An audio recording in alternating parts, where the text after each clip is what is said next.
You found it. It's the real news with your host, David Knight. Welcome back. I'm David Knight, and joining us now is Joel Skousen, no stranger to those of you who watch InfoWars. Joel's website is joelskousen.com. He also has worldaffairsbrief.com.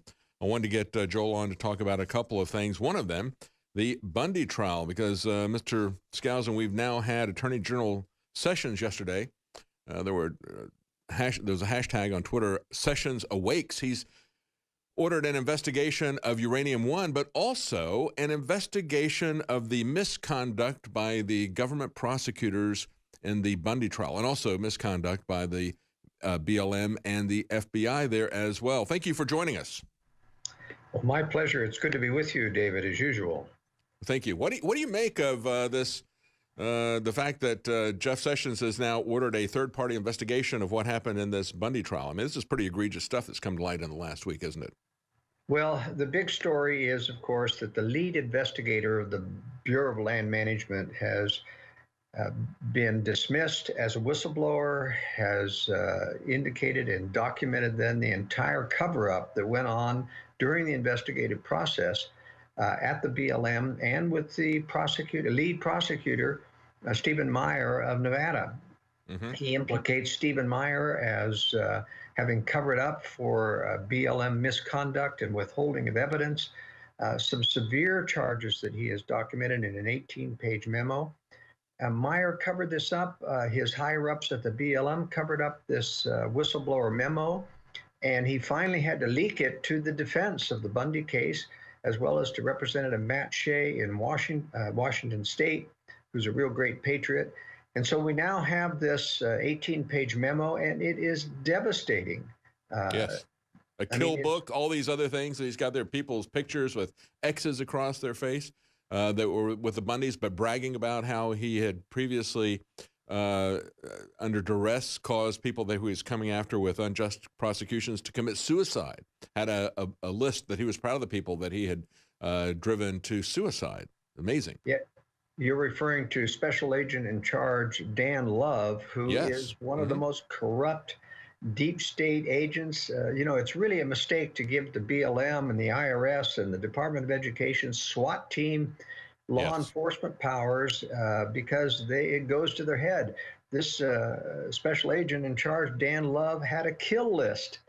Where, as you mentioned, he listed and bragged about people that he had driven to suicide because of harassing, like the Hagee family in Nevada. In 2012, head judge of Nevada did not sanction, but just excoriated the BLM for a conspiracy with other federal agents to destroy this ranching family. And yet I want to say that in all of these cases where judges protest and excoriate federal agencies, they don't sanction them. They have the power to put them in jail. They have the power to direct the prosecutor to bring up charges against these people for violations of civil rights, and they do not do it. In other words, even the protestations are a cover for the fact that these judges are part of the deep state and covering up for wrongdoing. And we saw that with this judge in the Bundy trials, previous trials. Gloria Navarro, who's the same judge here for the Bundy trial, in previous trials, and they had a couple of them, of other people who had shown up to assist the Bundys to help protect them from the aggressions of the BLM and the FBI and the snipers and so forth. She had done a lot of very egregious things on behalf of the government, concealing what Danlove and others had done. It was only because Larry Wooten leaked these documents, and this thing was going to blow wide open, and she was determined that she wasn't going to go down with these people as well, that she was finally forced to dismiss this case. Well, actually, she did not dismiss the case. She declared a mistrial. That's right, mistrial. Yes, exactly. And it's a very important difference. The defense had demanded a dismissal of the charges because of the extensive wrongdoing. But in declaring a mistrial, this allows the prosecution to undo partially their mistakes of withholding evidence from the defense and then proceed to prosecute him all over again. And I'm sure that Navarro will instruct the jury to disregard all the wrongdoing of the previous prosecution and the BLM and only stick to the facts, and that if they find them to be true, they must convict. Those are the kinds of instructions that judges give. And that's why it's very important what Attorney General Sessions has done. Because, as we said, she's been on the government side in an unashamed way in these previous trials, and it is likely that after declaring the mistrial, she'll come back in and try to keep this ball rolling. That's why the fact that Attorney General Sessions personally said, I want a third party to take a look at that, that's why that's important. Well, if you read the memo, and I want to say that this is the lead story in today's World Affairs Brief. I won't have time in this interview to go through all the details of the Wooten memo, but they are devastating. Yes. And if they want a free copy of today's World Affairs Brief, your listeners can email me at editor@worldaffairsbrief.com, and I will give them a free copy of this. They need it in their records. This is one of the things that proves how corruption left over in these law enforcement agencies has pervaded. Despite the Trump administration trying to drain the swamp, they're still out there. They realize this is too big for Trump to drain, even if he tried. And I'm glad that Sessions is going to do this because, frankly, there's a lot of these BLM agents and FBI agents that should go to jail. And in fact, Prosecutor Stephen Meyer, who's going to prosecute the new case in February, should go to jail because he got this memo, he covered it up, and Wooten said that he received information from his supervisor that Wooten furiously demanded his dismissal. That's obstruction of justice. That can send Meyer to prison. He can be under the federal docket. Now, I'm hoping that Jeff Sessions really takes a strong stand on this because this is very important. Clear back in 2012, when the Chief Judge of Nevada excoriated the BLM for their conspiracy against the Hagee family in Nevada, nothing was done to those people. Something desperately needs to be done to send a message, and that has to be putting prosecutors and BLM people in jail and prison. And of course, we would hope for the ultimate outcome that the Trump administration and Secretary of State Zinke would, in fact, start the process of returning federal lands to Western states where they took most of the state land and kept it in the control of the federal government. That's what's motivated all of these protests. That's right. And that's a core issue here. And we lose track of that when we look at the injustice in this system. But people who don't even agree with that issue or who don't understand that issue, even if they understand it and disagree with it, they need to be concerned about this corruption and this blocking of justice. I said earlier in the week, I said she wants to reserve a future date to look at this trial again and revisit it. I said she ought to reserve that as the beginning of the trial for Myrie, the prosecutor. As Wooten said to him, he said, did you know, and listed a whole bunch of things that were being done improperly. And he said, well, I do now. And it was a couple of days later that Myrie then dismissed him. So that is the corruption, the criminal obstruction of justice. And it's a good thing that Attorney General Jeff Sessions is now going to take a look at it. As I said before, I hope it's not going to be somebody who is an Obama holdover. I don't think it will be, if he's concerned enough about it to personally order this. We're going to be right back with Joel Skousen, and we're going to talk about what's going on in North Korea, what may happen next there. Stay with us. We'll be right back. I'm David Knight. Welcome back. I'm David Knight, and we're talking to Joel Skousen. And as he pointed out in the last segment, if you want to get the amazing report from the BLM whistleblower, Larry Wooten, you can get that as a free report. He'll send that out to you. It was, Joel, it was editor at worldaffairsbrief.com. Is that correct? That's correct. Thank you, David. Okay, good. All right, I want to talk to you now about North Korea, because there's been rumors of a bloody nose attack on North Korea. We hear rumors of troops training to take out nuclear sites on the ground in North Korea. You follow this very closely. What's your opinion about what's going to be happening there in the near future? It's very clear from Trump's speech today on the new national security threats that he is very, very serious about taking care. He said, I'm going to take care of North Korea, meaning I'm going to handle this problem. He excoriated former administrations for buying into the phony diplomacy and the lies of North Korea, pretending to overcome their nuclear or take down the nuclear program and faking it and withdrawing later on. But there are some very disturbing indications from the Trump administration this week that His globalist advisors surrounding him are trying to talk him out of it or explain or give him other options that are not going to be effective.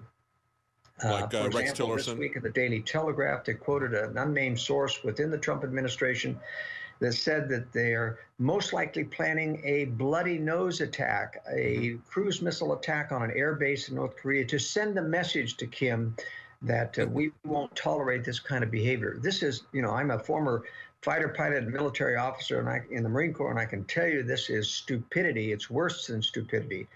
That's like going out and whacking a hornet's nest to tell them that you're not going to take them hanging around your house anymore. That's exactly right.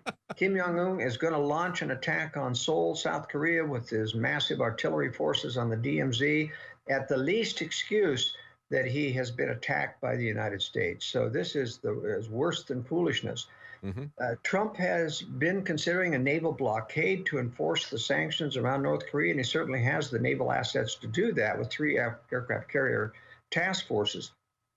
But this week, he presented to the United Nations Security Council the idea that they ought to sanction 10 ships that they've found breaking the blockade and blacklist those ships so that they cannot deal with other ports. Once again, it seems like his advisors are telling him this is a better thing than a blockade, which North Korea will view as an act of war. And I'm just getting these signals all around that the military advisors around Trump are trying to do less rather than more in terms of taking down North Korea. Now, I can assure you that despite the CFR, the Council on Foreign Relations, saying that diplomacy is the only solution in North Korea, it is a non-starter. Kim Jong-un has started with the proposition that my nuclear program and my missile program is non-negotiable. So what's there to negotiate?